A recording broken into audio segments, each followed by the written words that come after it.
Most musicians begin their journey to learn the music that is close to them, to interpret the arrangement, and to add their personal touch. Jazz music gives you this creative freedom to take a song and to make it your own.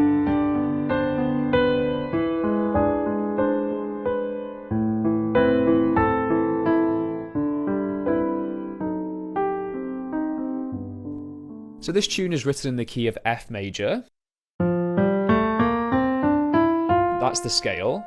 And so we'd have 1, 2, 3, 4, 5, 6, 7, and back to 1. The 6 is minor, but as we'll see, we can change this. The 2 is always minor, and the 5 is dominant. So that's the same in every key.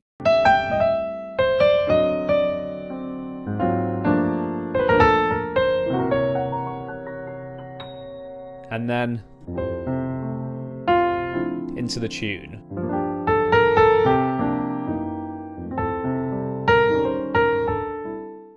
In some ways, I'm moving away from how the melody is phrased. So we play 5 to sharp 5, and then hit the 9, and then the melody note again, and now sharp 5 to 6. So this is something I heard Bill Evans doing, and it's really nice to add that internal movement.